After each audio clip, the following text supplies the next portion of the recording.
Boa noite a todos, que a paz de Jesus esteja conosco, que essa reflexão seja uma conversa amiga. Quando a gente fala do amor, é um tema muito gostoso da gente falar, e a ideia é a gente explorar, né? Vamos colocar aqui na tela, se vocês me derem um segundinho. Tararam, tararam. Estava minimizado. Aqui está. Depois de tanto tempo fazendo isso, algum dia a gente aprende, né? A gente aprende um pouquinho, a gente apanha um pouquinho dos aparelhos, mas a gente aprende. Então, olha que bonitinho, né? Que simbolismo bacana do amor. E a gente não pode começar a falar do amor sem trazer aquela interpretação maravilhosa que o Paulo fez na Epístola aos Coríntios, né? Não tem como falar do amor sem falar daquilo. Então, veja lá, o amor, né? O amor é paciente, é benigno, bom, generoso, não inveja, não se vangloria, não é orgulhoso, não é rude, não é egoísta, não se irrita facilmente, não mantém registro dos erros, não se deleita no mal, regozija-se com a verdade, sempre protege, sempre confia, sempre espera, persevera sempre, nunca falha. Ele foi inspirado no exemplo do maior amor que nós já tivemos, que é do Mestre Jesus. Né?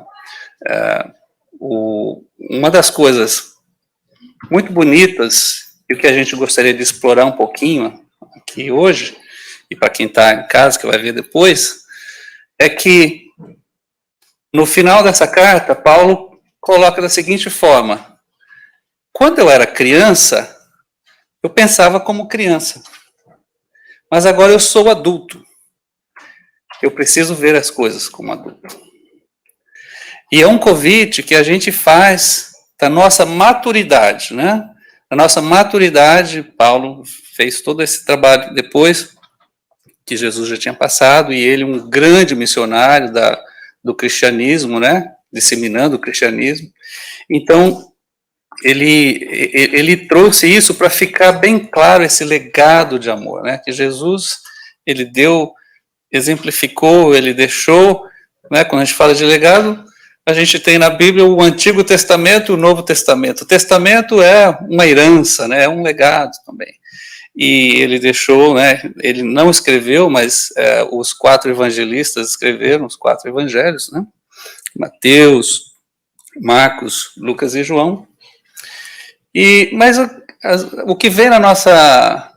Quando a gente fala de legado, a gente pensa muito nisso também, né? Legado, o que a gente quer dizer com legado, o que isso impacta. Então, geralmente, essa ideia do legado vem para a gente quando a gente estiver numa idade mais... Quando a gente estiver mais idoso, e a gente vai passar isso para uma geração que vem, né? A gente vai passar o quê? Conhecimento, vai deixar alguma coisa boa, né? Uma coisa que eu gostaria de deixar para os meus netos, para os meus filhos, para os meus amigos. Então, é um legado. Geralmente, a gente conecta essa ideia de transferir mais para frente, né? Agora é hora de fazer. Mais para frente eu penso nisso, nesse negócio, o que eu vou deixar e tal. Vamos, como diz, né? Vamos em frente, que atrás vem gente? Alguma coisa assim. A outra maneira que a gente pensa também nessa parte do legado é quando a gente se dá conta que nós não somos, não estamos aqui para ficar de qualquer outro, para ficar de semente. Obrigado. A gente sempre precisa da ajuda de vocês, que a gente está aqui, estamos juntos, né? E aí quando vem, né, esse sentimento, ou quando nós perdemos alguém muito querido, a gente fica pensando e fica aquela memória, né? Então a gente também tem essa conexão do legado com a memória. A gente sofre aí, a gente tem saudades, né? E é bacana que o menininho teu tá lá pensando no cachorrinho, o cachorrinho tá atrás dele, é o espíritozinho do bonitinho lá, do cachorrinho, né?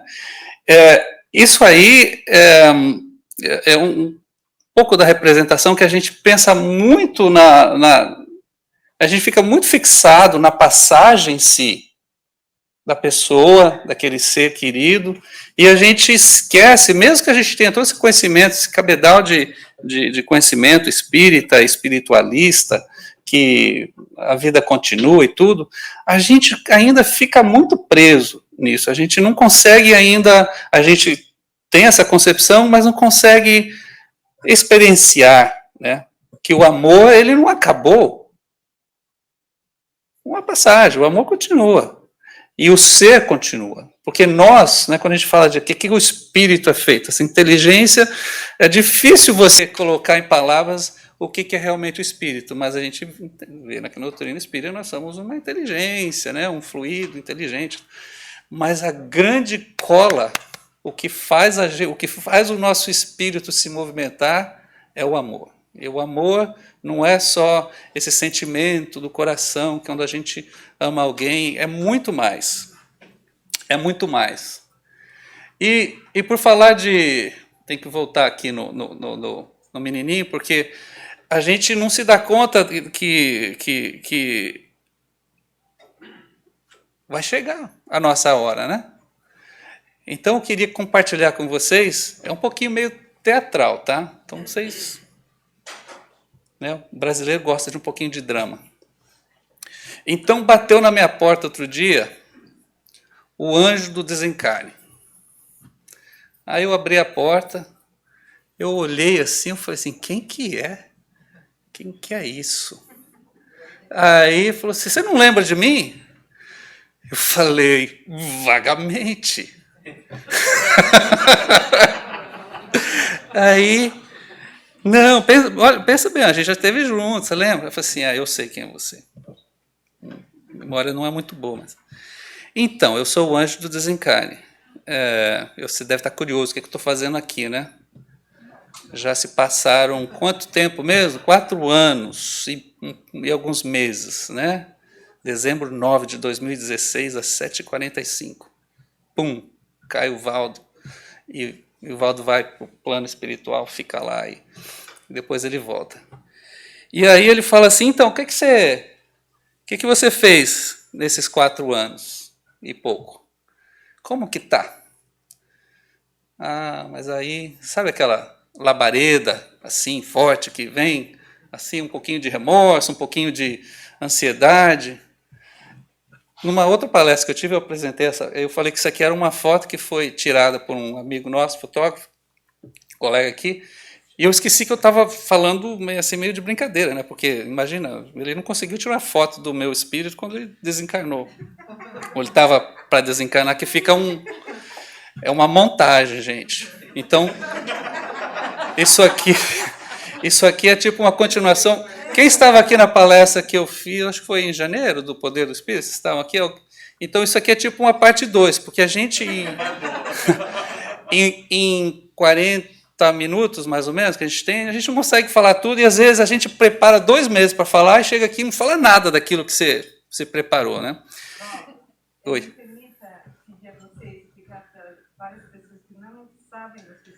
Então, eu tenho uma saúde boa e nunca fui cardíaco. Continuo não sendo, não tem problema coronário, nada.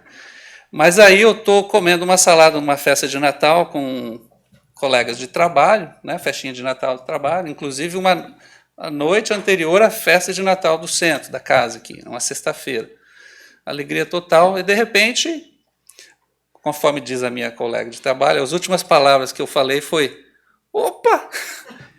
Aí eu caí duro, eu tive uma parada cardíaca, falhou uma pequena faísquinha elétrica que faz o coração abrir e fechar, e quando isso acontece, eles chamam isso de fibrillation. Entrei num estado de fibrillation, o coração fica assim, ele não sabe se abre, se fecha, então ele fica lá, tremendo, e depois ele para. E eu fiquei assim, e caí, aí o pessoal começou, já tinha um colega que entendia ele era ex-policial, ele entendia mais ou menos a situação, já chamaram 911, começaram a fazer a massagem cardíaca, e eu fiquei, que eles contaram, quase 12 minutos ali nesse trabalho de massagem cardíaca, sem respiração, sem nada.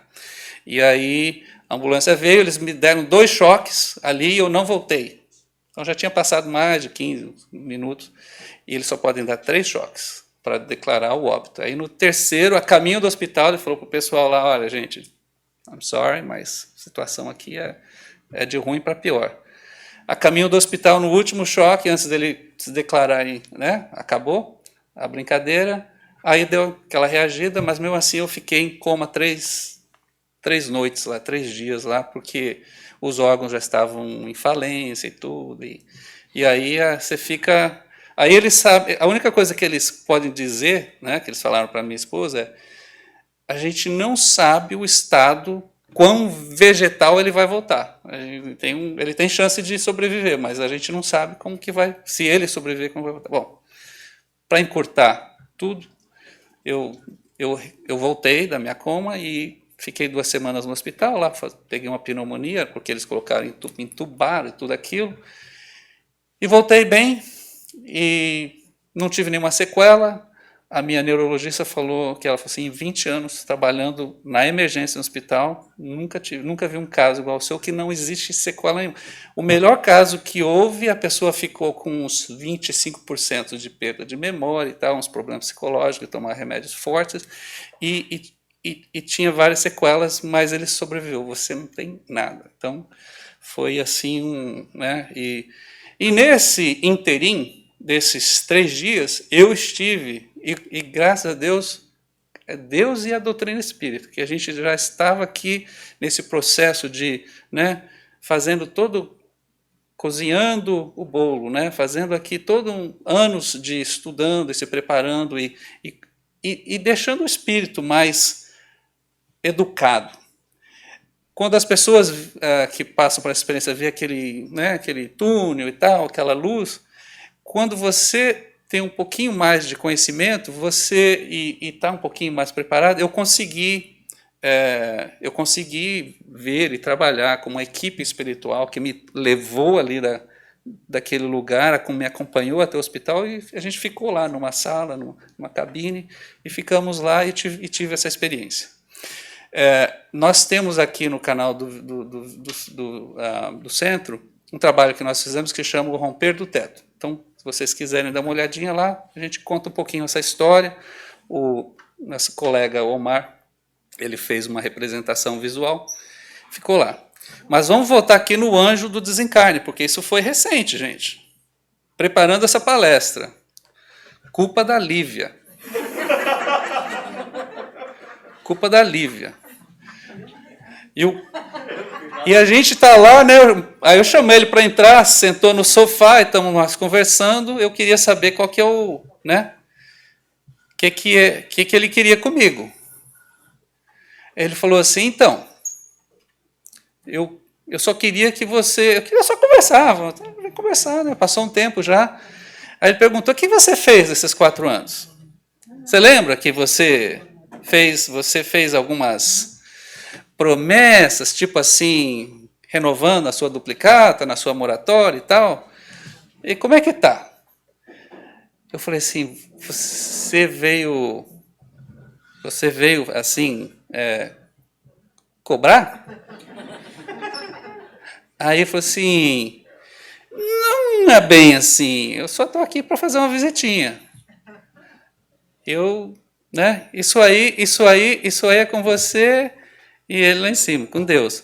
Mas aí a gente conversou e tal, ele foi embora. E aí a gente fica, né, nossa, é mesmo. E se acontecer de novo? Como é que... E aí eu fiz uma rápida retrospectiva, na verdade eu não fiz muito progresso, não. Não fiz. Mas desde que ele fez essa visita, eu fiquei mais esperto, fiquei mais, né, aí inclusive, a gente precisa, é meio teatral, mas é verdadeiro. A gente precisa, eu acho que é porque quando a gente está preparando palestra, Eu, por exemplo, eu até peço desculpas para vocês. Eu sou bastante repetitivo nas minhas palestras. Bastante. Eu assisto as minhas palestras e falo assim, eu não acredito que eu contei essa mesma história de novo. Eu não acredito que eu usei esse mesmo slide de novo. Mas você sabe por quê? Existe um motivo. Porque, às vezes, o plano espiritual usa a gente, né? Porque nós somos aqui muito, muito falhos e, assim, pobres, assim, para a gente estar, né, falando. Não é para a gente falar de nós e nem tão pouco para a gente trazer aqui um trabalho que não é nosso. Eles usam a gente para a gente, talvez, passar a mesma coisa, talvez de alguma outra forma, né? Coloca um pouquinho mais de tempero nisso e é sempre na linha de que nós não podemos jamais desistir. E isso que aconteceu comigo foi bom, porque me deu mais material. Olha, eu aqui, né, usando já um pedaço da palestra só para falar. E exatamente, o plano espiritual, o que eles falaram comigo foi o seguinte, olha, você tem 2 compromissos aí. O seu checklist é seu, você tem que fazer. Mas, né, você assumiu 2 compromissos, com o espiritismo e com a sua família, né, com a família. Então, a gente, talvez seja por isso que eu exploro bastante isso. Então, passou o anjo do desencarne, a gente está aqui falando do amor. E o amor, ele é uma coisa muito linda, porque quando a gente fala de que nós não estamos sozinhos, esse é um dos maiores legados que Deus deixou para a gente, que Ele não deixou, Ele traz todos os dias. A gente pode ter o pior dos problemas que a gente enfrenta, a gente pode passar por pior, inclusive naquela minha situação, eu chamei né, me veio todo um trabalho seu meio poético assim, mas para mim, naquele momento que eu estava ali caído, a minha chance de desencarne naquele momento ali era 99% e não aconteceu, mesmo que eu tivesse desencarnado, o carinho, o cuidado, a atenção, as pessoas, os amigos encarnados, olha só, eu tinha vários amigos, tinha 3 pessoas fazendo massagem, tinha gente fazendo ligação e não sei o que lá, rezando e tudo, né, nesse período todo. Mas o plano espiritual estava ali intensamente. Não eram familiares, eram trabalhadores, como nós somos trabalhadores, atendendo. E a gente nunca está sozinho. Esse é um dos maiores legados que a gente sente todos os dias, né? Ou seja com a nossa família, ou seja com os nossos amigos, ou seja com pessoas que a gente até não contava que ia estar do nosso lado e eram as pessoas que estavam ali. Inclusive quando nós tivemos, né? Quem não teve na sua juventude aquelas nossas grandes quedas morais, né? Quando a gente é muito, né, descabeçado, ia falar descabelado, né? A gente faz coisas que a gente, já depois com uma certa maturidade, a gente olha para trás e fala, nossa, eu não acredito que eu fiz isso. E aí você volta e olha só quem foi que me tirou desse problema. Pessoa que não gostava, não me dava, e foi quem me ajudou. Voltando em Jesus, uma das grandes coisas, né, e é o grande legado, e é o que a gente quer explorar, né, porque a mensagem é dele. Essa foto bacana aqui do lavando os pés, né? Quando João Batista ele estava anunciando, né, porque João Batista foi o último dos profetas, né, que eram aqueles mensageiros mesmo. Quando ele se referiu a Jesus, ele falou para as pessoas, né, que eles achavam que João Batista era o Messias. E João Batista, não, de jeito nenhum. Eu não sou o Messias.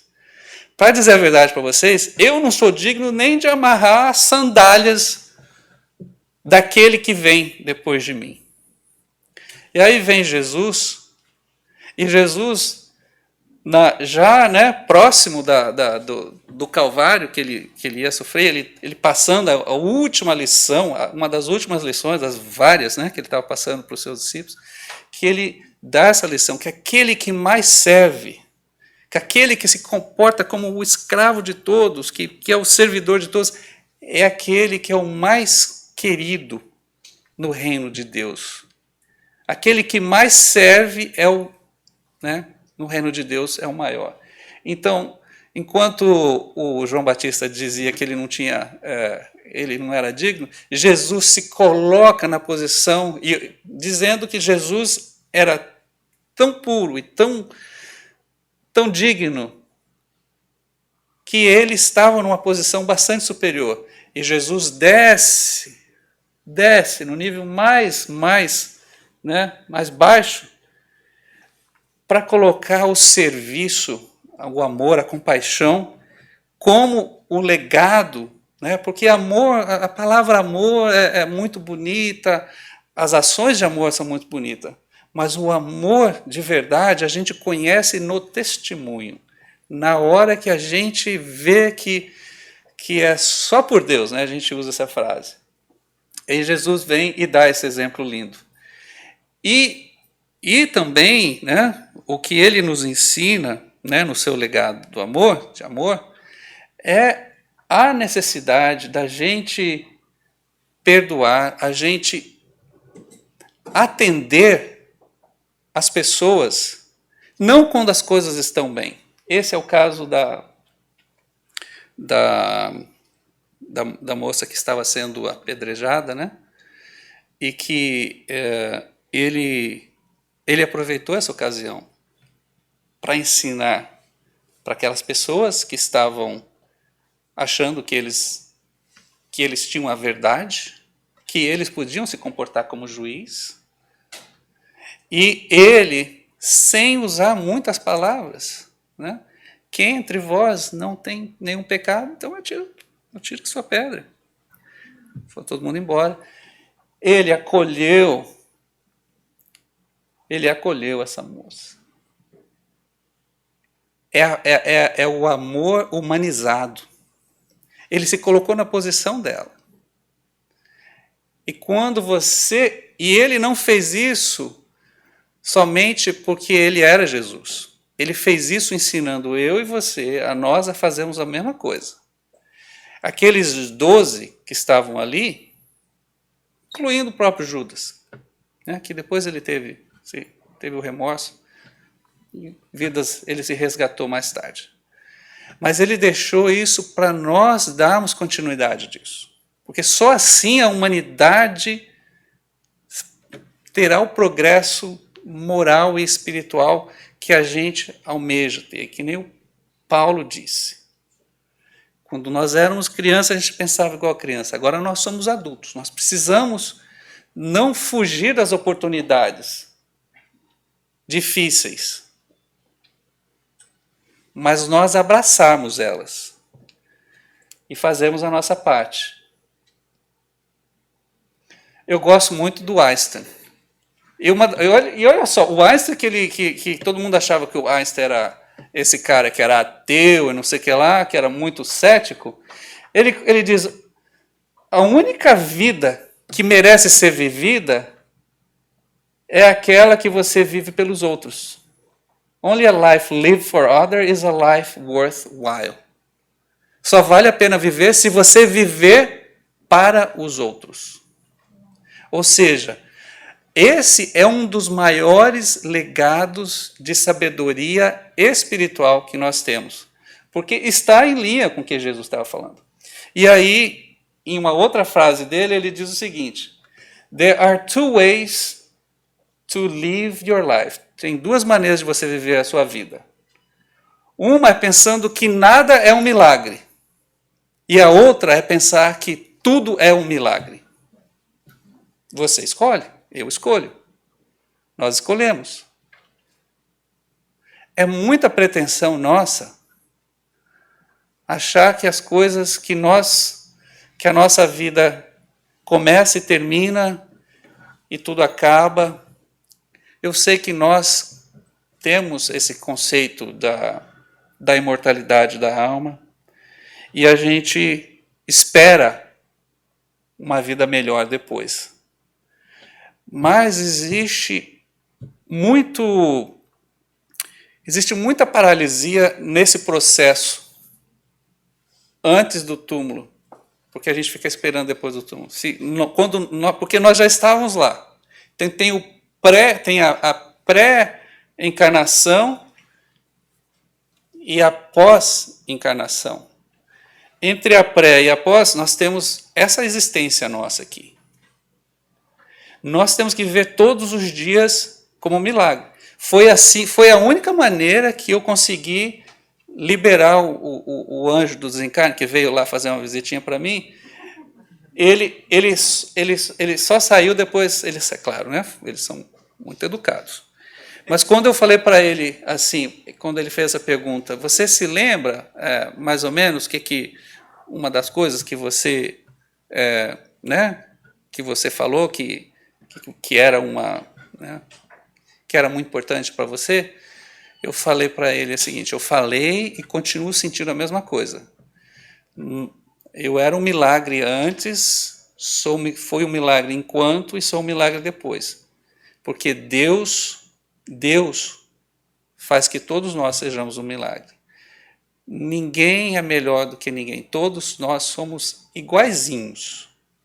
A única diferença é que nós nascemos com uma ficha diferente, porque nós tivemos experiências diferentes. Então a gente está vivendo com as provas que nos melhora, né? que a gente precisa passar por aquilo, as expiações para corrigir os erros do passado, e com isso a gente vai em frente. Agora, que legado estamos deixando?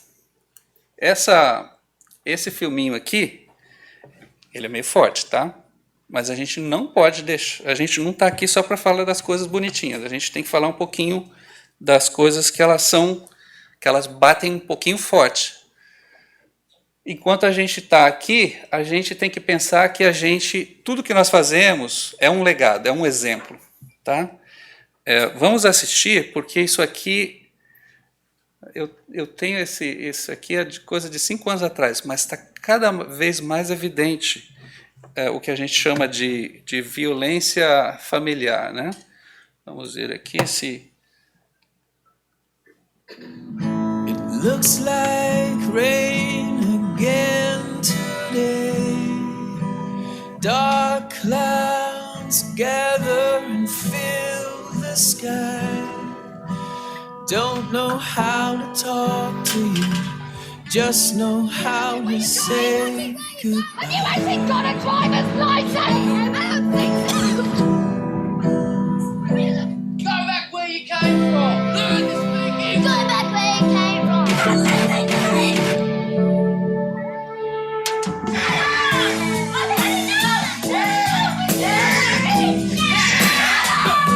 Is that what you think?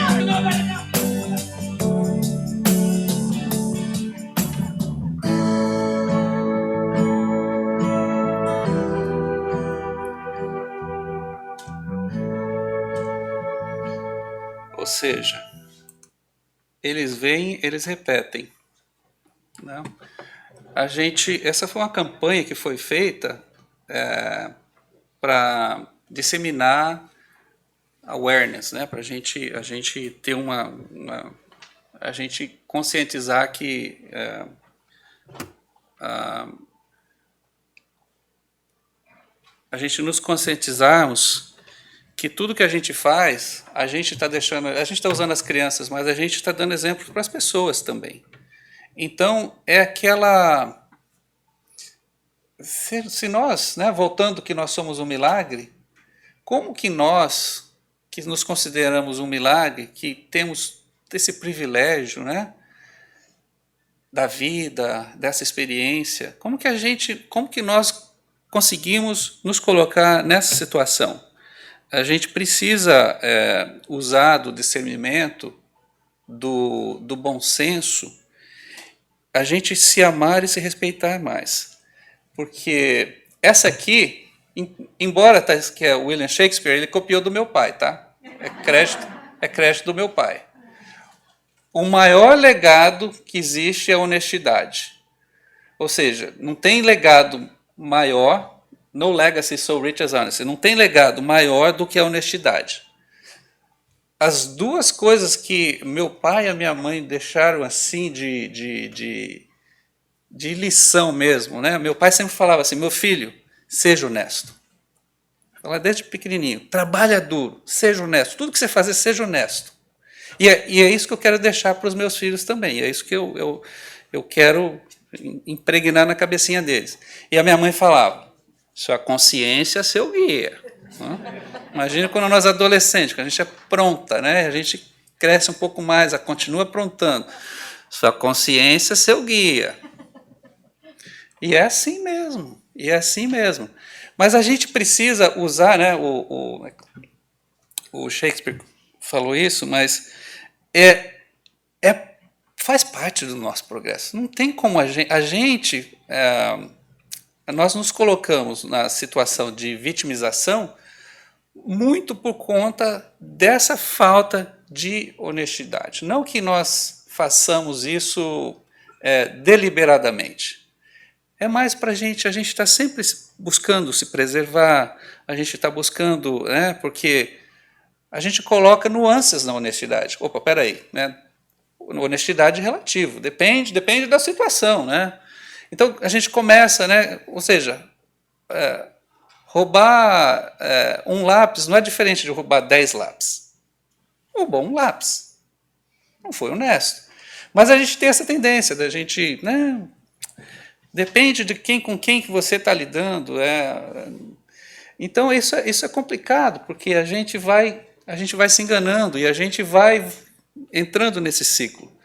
Agora, eu vou repetir um outro slide que eu fiz aqui. Eu vi que tinha pouca gente, que não tinha muita gente que estava naquela palestra que eu falei do poder do Espírito. Eu trouxe aqui uma estatística recente do Instituto Gallup, muito respeitado, sobre qual o estado da nossa saúde mental. Uma coisa chata da gente falar, né? Ninguém quer. Imagina, alguém chega para você, Valdo, você podia aqui, né? Nós estamos aqui do Gallup, né, estamos fazendo aqui um estudo. Como é que está a sua saúde mental? Você diria que está excelente, boa, razoável ou pouco ruim? Aí a pessoa assim, muito boa, né? Estou aqui falando com você. Eu não tô, se tivesse um pouquinho pior, mas a nossa tendência é dizer que está boa, que nós estamos, que está excelente. Na verdade, nos últimos 20 anos, né? Deixa eu passar aqui nos últimos 20 anos, o Instituto Gallup estava dizendo que estava assim, 85% das pessoas diziam que a saúde dela estava excelente. Mas em 2020, né, olha só o efeito da pandemia, não é só por conta do isolamento. As pessoas, nós, né, começamos a entrar dentro de casa, dentro da nossa casa interior. Nós tivemos um pouquinho mais de honestidade. Caiu. Em 2019, estava... Quem se considerava que tinha saúde mental excelente ou boa, caiu para 76%, quase 10%, foram 9%. Nos Estados Unidos, 341 milhões de pessoas, dá mais ou menos 30 milhões de pessoas. E olha só o número de pessoas que atualmente se consideram abaixo, né? Muito corajosos esses que disseram que está pobre, os 5% lá. Razoável é mais ou menos. Não está muito bem. Está mais ou menos. Mais ou menos não é boa. É excelente, boa, razoável ou ruim, pobre. Então nós temos 76 milhões de pessoas, né? Eu me incluo nesse quadro aí, né? Às vezes, sei, vamos incluir nesse quadro aí. Porque a saúde mental, a gente tem medo de falar, não, as pessoas acham que eu sou doido, que eu não bato as coisas. Não, não é isso. Se a gente tem, às vezes, alguma tendência de ter alguma tristezinha de vez em quando, né, bate uma pequena depressão, mas tudo está certo na vida, mas de vez em quando eu gosto de ficar quietinho, num sábado lá, não gosto de falar com ninguém e tal. Isso aí faz parte da nossa saúde mental. É uma pequena nuance da gente, essa pequena tristeza é né, e às vezes ela aumenta faz parte da nossa saúde mental. Porque é o nosso espírito. Todo o nosso sentimento, tudo que sai de nós, não é o. Né, nós temos a nossa máquina e temos o nosso espírito. Entre a nossa máquina, que é o corpo, e o nosso espírito, que precisa do perispírito, nós temos o perispírito, que é a manifestação do espírito, e a gente, né, tem esse corpo aqui que a gente se identifica. Mas o nosso sentimento está no espírito.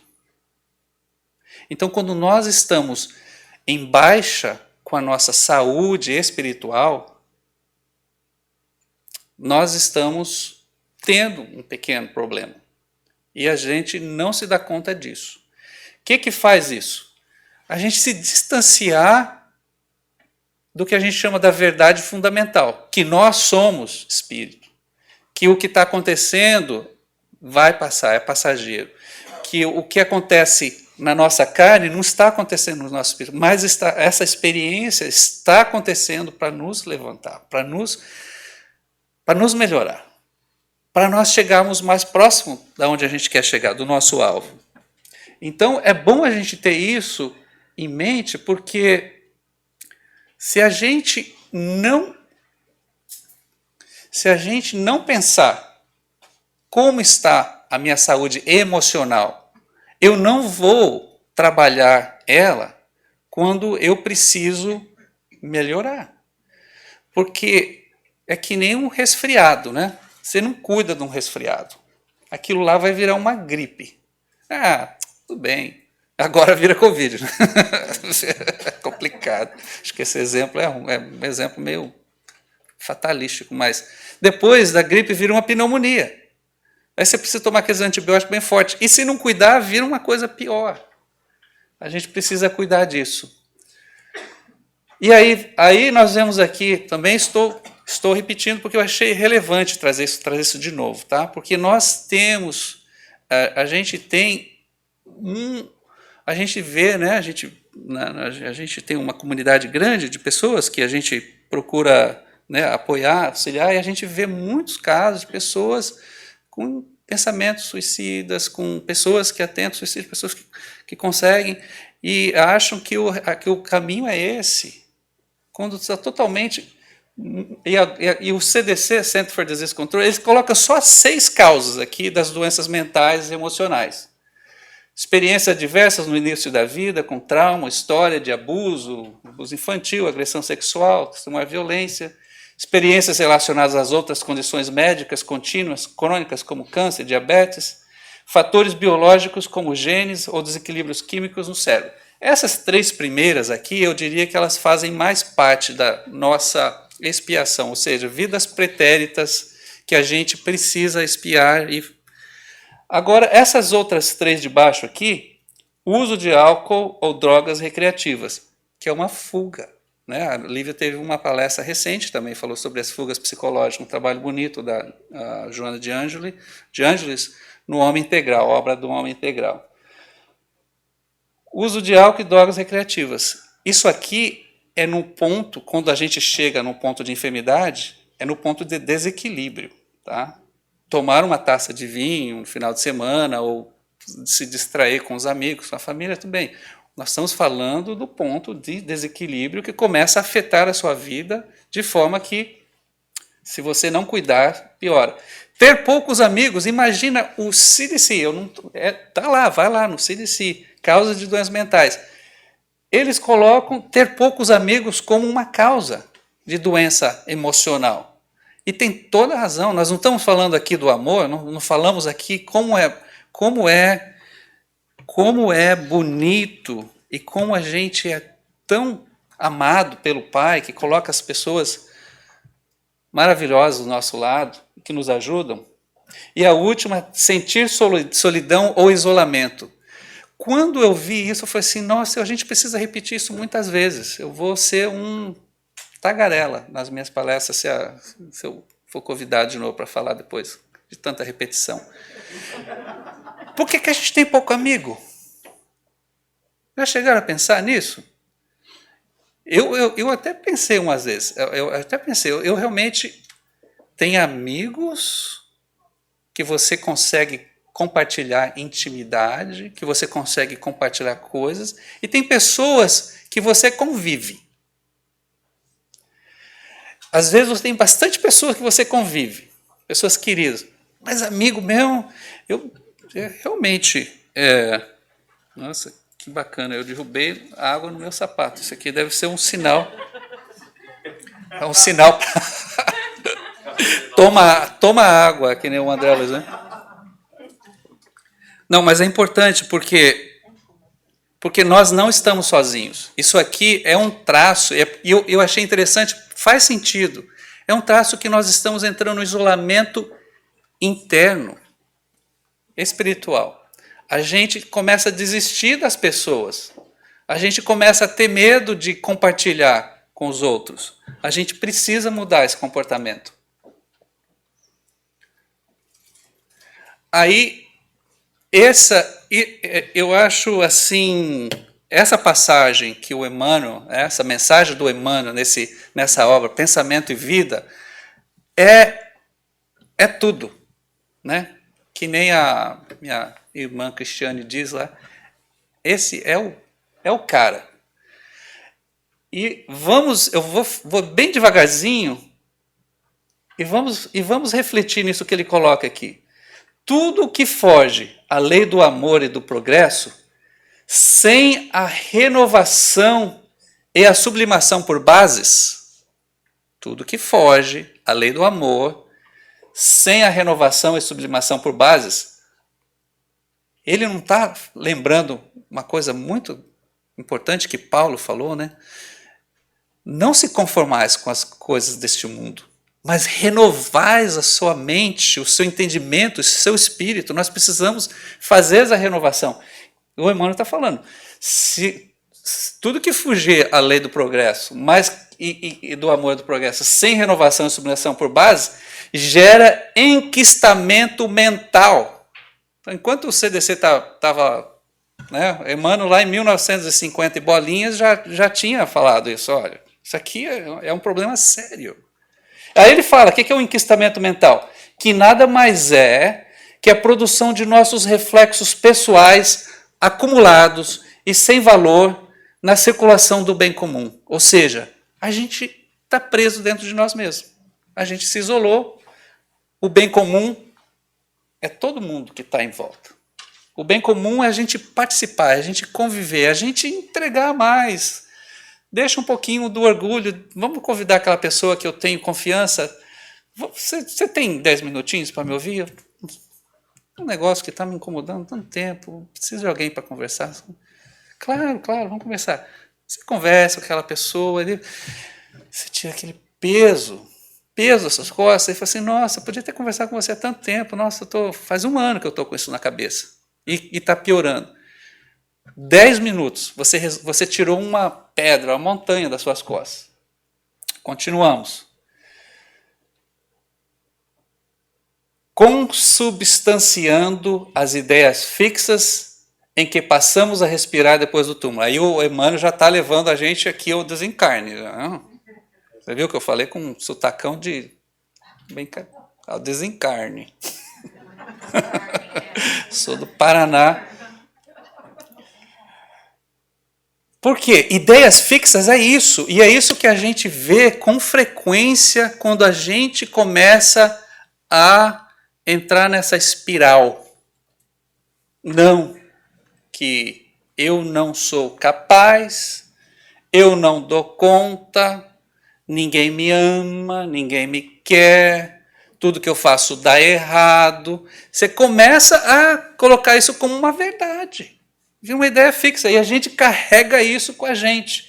A gente precisa se desfazer disso. A gente precisa. É a nossa missão aqui, para quando a gente voltar pós-encarnação, a gente não ter mais esse negócio de ideias fixas.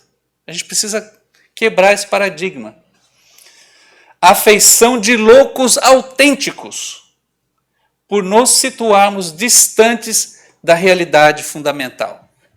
Pergunta. O que é a realidade fundamental? Por favor, vai ganhar um novo face shield lá na recepção.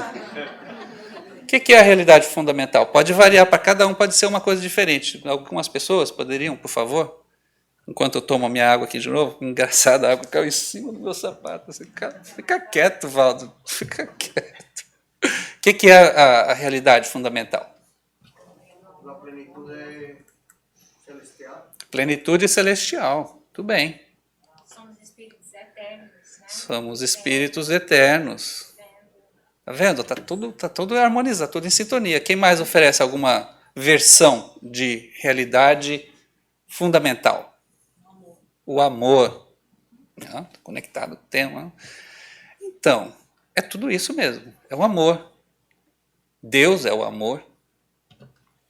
O Espírito eterno é fruto do amor. Qual que foi o tema que você usou? Um tema bonito? Plenitude celestial. Olha que bonito. É isso mesmo. É a gente estar conectados com o Pai. A gente se sentir parte desse todo eterno, puro, bonito. Aí vai ganhar um outro face shield quem adivinhar que parábola é essa, para a gente falar dessa plenitude celestial. Que parábola é essa? Parábola da flecha.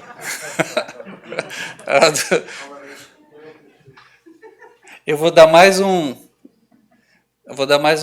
dica, ok? Melhorou? Que parábola é essa? Parábola dos dois irmãos, ou do filho pródigo. Não é? Eu no meio de preparar isso aqui, me saiu isso aqui porque assim, ó, quando você trabalha com gráfico não faz você falar pouco e você vai direto ao assunto. Então vamos falar, voltando aqui na realidade fundamental, que é estar com o Pai, é sentir a presença do Pai, é sentir o reino de Deus dentro da gente. É tudo isso de lindo, de maravilhoso que nós temos e que a gente deixa dentro de um quarto escuro e a gente quer viver as outras coisas. Então, né, vamos lá. Existia um homem bom, honesto, digno, honrado, que tinha 2 filhos. E esses filhos andavam direitinho, igual o pai. Só que um deles resolveu separar do pai. Ele se separou do pai. Falou assim, pai, eu quero me separar. Não quero seguir o seu mesmo caminho. O pai falou assim, ok, meu filho, então vai, segue o seu caminho. Seja feliz. E aí, o que acontece? Quando esse filho, né, chegou em certa distância do pai, quanto mais ele se distanciava do pai, tudo dava errado. Quando as coisas chegaram na pior das situações que poderiam acontecer, que ele estava passando todas as situações, desesperado, ele resolveu voltar para voltar com o pai, mas abaixo de onde eu estava. Pai, eu quero ser o seu servo, porque na casa do meu pai até os empregados são amados. Então eu quero voltar e falar para o meu pai que eu quero ser servo dele. O que acontece? Perdão. Quando ele volta para a casa do pai, o pai dá aquela festa, só que o outro irmão dele, não consegue perdoar. O pai perdoa, dá festa, faz tudo, e o outro irmão fala assim, não, pai, esse é um ingrato, esse é um mau filho, eu sou bom filho, eu faço tudo. Ele começou a viver um desamor. Quando ele começou a viver desse desamor, aparentemente que ele estava andando no mesmo caminho do pai, ele começa a se distanciar. Enquanto aquele que tinha se regenerado, ele continua seguindo a realidade fundamental. Então vamos ver aqui o que acontece. Na lei do amor, a lei do progresso, nós temos aqui a realidade fundamental, que é o nosso destino, que é estar mais próximo do Pai. A nossa perfeição, ela vem com essa depuração, e nós caminhamos naquela direção. Esse irmão que não perdoou o outro irmão, e que tampouco perdoou o pai por ter amado, né? Como que você vai ser preconceituoso contra o amor? A gente não viu lá o amor? Não tem raiva, o amor espera. Então isso é o egoísmo, o desamor, ideias fixas e o distanciamento. E aqui é a reforma íntima, aquele outro irmão, que ele foi honesto. Enquanto esse aqui vive no egoísmo, desamor, é que ele continua desonesto com ele mesmo. Ele não sabe o que ele quer, ele acha que ele está no centro. Enquanto o outro fez tudo errado, mas ele foi honesto. Quando você tem essa honestidade dentro de você, você consegue encarar os fatos, a realidade, você retorna na posição inicial e aí você vai no caminho certo. E que é fazer o bem, na questão 918 do Livro dos Espíritos. O verdadeiro homem de bem é o que pratica a lei de justiça, amor e caridade na sua maior pureza. É essa a nossa missão. Nós podemos estar fazendo tudo errado, mas uma hora nós vamos, tudo que nós falamos, tudo que nós fazemos, tudo que nós pensamos, vai ser puramente a lei da justiça, amor e caridade. Tudo que nós fazemos vai ser para o bem. Por enquanto nós estamos bastante turbulentos, né? Tem muita coisa acontecendo. Mas se nós continuarmos fazendo esse trabalho de reforma, de tentar fazer melhor e ser honesto com as situações e acessar os recursos que nós temos, nós vamos fazer isso. O que o homem de bem faz? O homem de bem, a mulher de bem, se interroga a própria consciência sobre os atos que praticou, pergunta se não violou essa lei, se não fez mal, se fez todo o bem que podia, se ninguém tem motivos para se queixar dele, enfim, se fez aos outros tudo quanto que queria que os outros lhe fizessem. E a gente, um pré-encerramento, nós não só temos os nossos anjos, os nossos guias espirituais que estão conosco o tempo todo, governando toda essa plenitude, essa realidade fundamental, nós temos Jesus.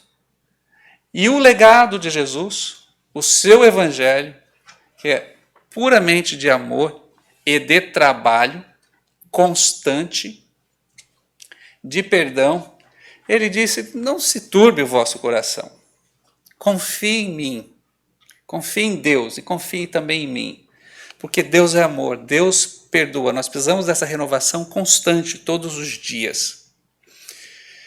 Me veio aqui para a gente fechar, para a gente fazer, falei assim, sabe o que seria bom a gente fazer todo mundo junto? Para quem está todo mundo perto, vamos fazer um encontro com Deus, com Jesus? Vamos fazer junto? Vamos ver aqui, então. Vamos fazer.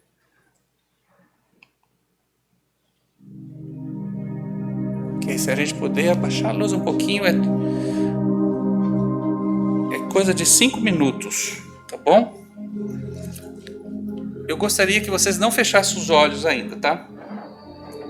Eu vou ler. Sabe quem é o Espírito de verdade? O Espírito de verdade é Jesus. No capítulo 5 do Evangelho segundo o Espiritismo, ele trouxe uma mensagem significativa. Assim que a gente vai ler e a gente vai senti-la. Vamos tentar abrir o coração. A natureza é um encontro com Deus tão sublime, tão gostoso, que quando os nossos pensamentos estiverem todos assim, perturbados, e nós temos tanto recurso, vai no YouTube, procura esses vídeos de meditação, de natureza. A melhor forma é a gente fazer uma caminhada num jardim, num lugar, encontrar com Deus. Mas se a gente está naquele momento precisando, o melhor encontro, faz isso. Acalme os seus pensamentos e a gente precisa fazer a entrega. Olha só o que diz o nosso mestre. Venho instruir e consolar os pobres deserdados. Venho dizer-lhes que elevem a sua resignação ao nível de suas provas, que chorem, porquanto a dor foi sagrada no jardim das oliveiras. Mas esperem, pois que também a eles os anjos consoladores lhes virão enxugar as lágrimas. Obreiros, traçai o vosso sulco, recomeçai no dia seguinte o afanoso labor da véspera. O trabalho das vossas mãos nos fornece aos corpos o pão terrestre. Vossas almas, porém, não estão esquecidas, e eu, o jardineiro divino, as cultivo no silêncio dos vossos pensamentos. Quando soar a hora do repouso, e a trama da vida se vos escapar das mãos, e vossos olhos se fecharem para a luz, sentireis que surge em vós e germina a minha preciosa semente. Nada fica perdido no reino do vosso Pai, e vossos suores e misérias formam o tesouro que vos tornará ricos nas esferas superiores, onde a luz substitui as trevas e onde o mais desnudo entre todos vós será talvez o mais resplandecente. Em verdade vos digo, os que carregam seus fardos e assistem os seus irmãos são bem-amados meus. Instruí-vos na preciosa doutrina que dissipa o erro das revoltas e vos mostra o sublime objetivo da provação humana. Assim como o vento varre a poeira, que também o sopro dos espíritos dissipe os vossos despeitos contra os ricos do mundo, que são não raro muito miseráveis, porquanto se acham sujeitos a provas mais perigosas do que as vossas. Estou convosco, e meu apóstolo vos instrui. Bebei na fonte viva do amor e preparai-vos, cativos da vida, a lançar-vos um dia, livres e alegres, no seio de que vos criou fracos para vos tornar perfectíveis, e que quer modeleis vós mesmos a vossa maleável argila, a fim de seres os artífices da vossa imortalidade. O Espírito da Verdade, 1861. Fica aqui então com vocês, meus queridos, esse encontro com Jesus, esse encontro com Deus. Vamos amar mais a nós mesmos, vamos criar tanto amor dentro dos nossos corações que vai transbordar e a gente vai ter muito, muito a dar. Muitos irmãos precisam da gente. Muita paz a todos. Muito obrigado.